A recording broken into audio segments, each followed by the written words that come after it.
O discurso lembra o novo, Alan. O Renato. Crê Deus, Levando a padre. lança. No começo, né? Não te fiz nada, poxa. Hoje, né? Não, assim, eu também não conheço o Nordeste, não conheço o Paraná. Comparar a infraestrutura aí é meio forçado. Vamos falar um pouquinho sobre segurança, que é um tema caro para você, né? Você está sempre insistindo nesse tema. E você propõe como instrumento de combate à criminalidade resgatar o impor, que é um instrumento constitucional, do estado de defesa. Ontem eu estava lendo um pouco a respeito disso, né? Em todas as entrevistas você se refere a esse instrumento com alguma recorrência, e é uma dificuldade enorme impor esse tipo de instrumento para valer naquele modelo que você quer. Eu gostaria que você explicasse um pouquinho como é que você pretende combater com o estado de defesa, indo lá na fonte mesmo, quando você não está combatendo o que a gente acha mais importante, que é aquelas fontes de financiamento, né? Então, algumas operações tratam exatamente disso. Mas você acha que eu não focaria na fonte de financiamento? Não, eu gostaria que você explicasse, porque me parece que é tão radical esse tipo de instrumento, né? Porque ele impõe uma série de, até algumas liberdades individuais, propor, você pode ou não optar, mas conta pra gente como é que você quer. Me parece que é um tema grave para você. É um tema central, na verdade é um tema grave, especialmente para quem mora nas regiões controladas pelo tráfico. Vocês no Paraná têm o privilégio de não ter tanto esse problema por aqui, ainda que exista. São Paulo existe muito, o Rio de Janeiro é enorme. Agora, quando você vai para o Nordeste, a situação é aterradora. Você tem cidades inteiras controladas pelo tráfico de drogas. Eu visitei uma que chama Santa Quitéria, no Ceará, que o prefeito contratou o Comando Vermelho para fazer a campanha para ele. E o Comando Vermelho ia na casa das pessoas, se a pessoa, vamos dizer, sinalizava o apoio ao adversário, ele botava o Comando Vermelho para assustar a pessoa. E Santa Quitéria tem urânio. É um lugar rico e com recursos estratégicos para o Brasil. E aí, controlado pelo Comando Vermelho, outras cidades inteiras, a periferia inteira de Fortaleza. Então, a tomada que está tendo no Nordeste, a gente comenta menos do que a tomada que teve no Rio de Janeiro, por parte das facções, mas é uma tomada de natureza militar. Eles tomam, eles se impõem, eles fazem a classe política se adaptar ao contexto deles, e o Estado brasileiro não pode permitir isso. Então, é uma medida, a gente pode falar, radical, porque a situação é dramática. É igual falar, olha, a pessoa está com câncer e ela vai ter que tomar uma medida mais radical, vai ter que fazer uma cirurgia. Sim, nós vamos fazer uma cirurgia, mas é um procedimento invasivo. O Brasil está precisando disso. Senão, o que vai acontecer é que nós vamos nos tornar o México. O México hoje tem regiões realmente inteiras controladas quase que formalmente pelo tráfico, pelos cartéis. Os cartéis já têm agora operações paramilitares e respondem às Forças Armadas e à polícia com o mesmo poder efetivo. O Brasil está se encaminhando para um cenário desse. E a gente tem que brecar isso. Uma coisa é alterar as leis penais, as leis de execução penal. Isso é uma alteração importante para a gente ter, para a gente evitar a continuidade do crime. A outra alteração que a gente tem que ter é, agora nós temos que eliminar o comando.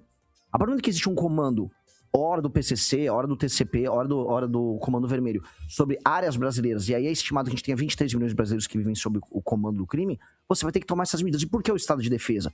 Poder falar uma GLO, poder falar, por que especificamente o estado de defesa? Porque todo mundo sabe, você vai conversar com a polícia do Ceará, você vai conversar com a polícia do Rio de Janeiro, mesmo com a polícia de São Paulo, os criminosos se escondem nas casas das pessoas. Então, quando você faz uma operação policial, um criminoso vai lá e se esconde ou no barraco ou numa casa mesmo de alguém. Pois bem, você, com o estado de defesa, você consegue entrar nessas casas sem precisar de mandado. Porque você tem que capturar esses caras. Tem que ter a lista de quem você vai capturar, você monta a operação e você vai circunscrever aquela área dominada pelo tráfico e você vai capturar todo mundo que tá ali. Ou você vai prender, ou você vai matar. Mas é isso que vai ser feito. Então, a gente pode chamar de medida radical para dar o nome que quiser. O fato é, a gente não pode, ao longo de um ano, no meu primeiro ano de mandato, permitir que o Comando Vermelho ou o PCC existam. E aí você fala, poxa, mas e aí como é que fica a parte de inteligência? Uma coisa não é em contraposição à outra. Tem que fazer as duas coisas ao mesmo tempo. Por exemplo, essa mesma... A gente falou, vamos botar um estado de defesa circunscrito ali às favelas, as regiões tomadas pelo tráfico. O Porto de Santos de São Paulo tem que entrar. O Porto de Santos tem que ter um estado de defesa que pegue o Porto de Santos. Porque é por lá que o PCC está exportando a droga dele. A Polícia Federal e as Forças Armadas Brasileiras têm que estar na fronteira do Mato Grosso do Sul, que é onde entra a droga para passar pela Rota Caipira. Tem que ter uma medida inteligente que definitivamente quebre, prenda e ou mate as lideranças do tráfico no Brasil. Senão a gente vai ficar fingindo que a gente está tendo uma normalidade, quando boa parte da população brasileira, coisa de 10%, já vive sob o comando do tráfico. Você quer... Não, eu quero você usar as Forças Armadas, o Exército. Também. E a gente, sabidamente, não é uma força destinada a operações urbanas, né? Sempre convocadas. Isso, para a garantia da lei e da ordem, já deu um monte de problema no Rio de Janeiro. Então, sim, eu acho que é uma força que não está preparada para ações desse tipo. Mas ela não faria isso. Que implica num trabalho bastante complexo de convencimento. Mas não é complexo. Quando você fala, eu vou entrar na casa e buscar o bandido, aí você já estabelece um confronto perigosíssimo para aquele cidadão. Mas olha só, o bandido tá lá. O bandido tá lá, mas junto com um monte de pessoas. E você vai ter que entrar lá para pegar. E você que deve conhecer bem a verdade das favelas, como é lá. Não é bem assim, tem muita gente de bem. Mas você acha que eu tô falando que o favelado, todo favelado é traficante? Eu não tô falando isso. Você entra direto numa casa das pessoas com essa autoridade, com o direito de entrar na casa das pessoas, automaticamente se coloca em risco, especialmente o cidadão que está naquela casa. Mas olha só, vamos lá, o cidadão já está em risco. Mas é um risco enorme, né? Deixa eu responder. Foi um bom ponto o que o senhor trouxe, mas o senhor está errado. Efetivamente o senhor está errado. Primeira coisa, o traficante, ele faz refém a pessoa é obrigada a colocar o traficante dentro da casa dela.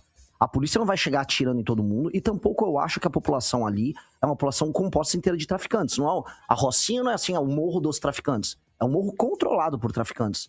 Eu quero libertar aquelas pessoas. Isso é a primeira coisa. Segunda coisa, sim, as Forças Armadas Brasileiras não são elas que vão fazer o combate direto. Porque sequer eles têm, vamos dizer, equipe e treinada para tal. O que eles fazem é ser uma força auxiliar e todo mundo sabe. Quem vai derrotar o crime organizado no Brasil são as forças e os batalhões de polícia espalhados pelo Brasil. Ponto. Porque são eles que já vêm fazendo isso e, inclusive, não vamos arrancar a glória deles de derrotar os seus maiores inimigos, que são esses traficantes e essas facções.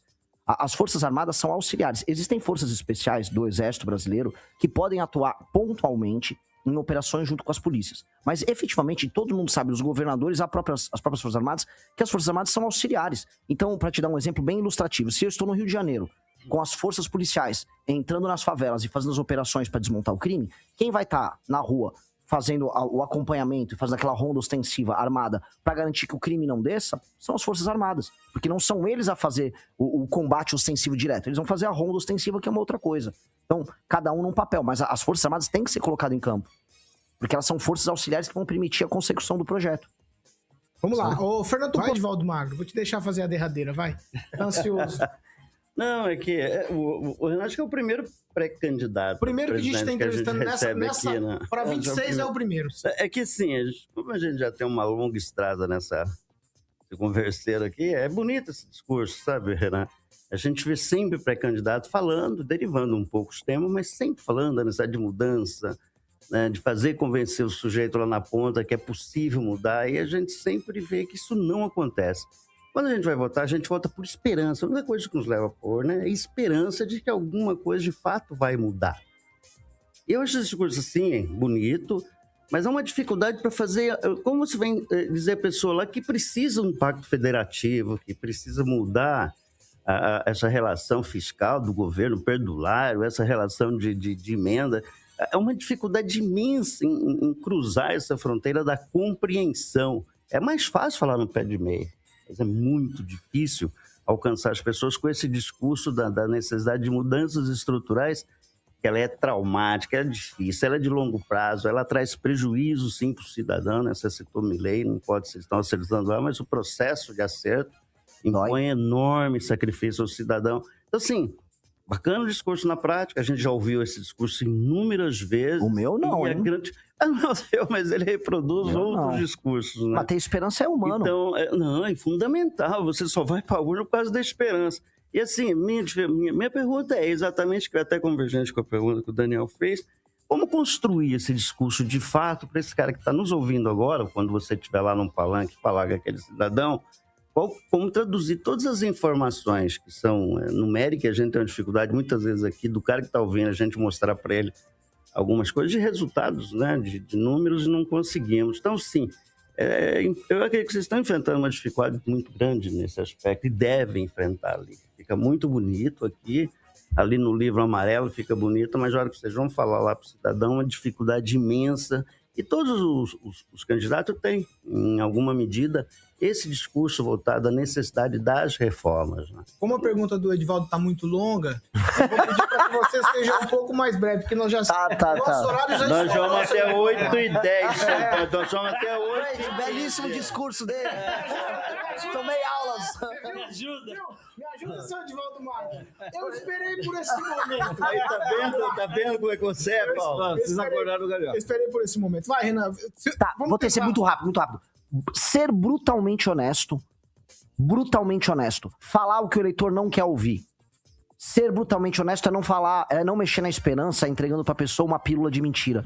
Mas é incomodar a pessoa, fazer ela chegar, através do raciocínio próprio dela, por mais simples que a pessoa seja, a entender que ela vai precisar de um remédio amargo. Todo mundo sabe, é ruim no hospital. Mas quando tá doendo, todo mundo vai no médico, da pessoa mais simples à pessoa mais rica. Todo mundo sabe que em algum momento ela vai precisar fazer coisas ruins que ela não gosta, que ela vai precisar fazer essas coisas que são certas e sérias pra resolver um problema dela. E hoje o Brasil tá chegando nisso. Nunca o Brasil foi tão corrupto. Nunca o Brasil foi tão tomado pelo crime organizado. Nunca o Brasil taxou tanto as pessoas que trabalham e produzem. Nós vamos falar a verdade brutal pra elas e nós vamos acordar a pessoa. Ou você pode acordar a pessoa falando que a pessoa vai ter uma festa e ela vai se arrumar e sair de casa, que é o que todo mundo faz, que é a esperança vã. Ou vou acordar ela dando um susto. Vou chegar com um megafone no ouvido dela e falar: acorda, filho da mãe.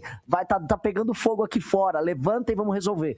E é isso que eu vou fazer. Eu vou dar o Brasil com esse megafone, acordando as pessoas pro que importa. Calma, você no tchau, você... Mas boa manchete de jornal, brutalmente honesto. Esse é um bordão. Vamos. Obrigado por assistir. Se gostou, deixe o like e compartilhe. Até o próximo vídeo.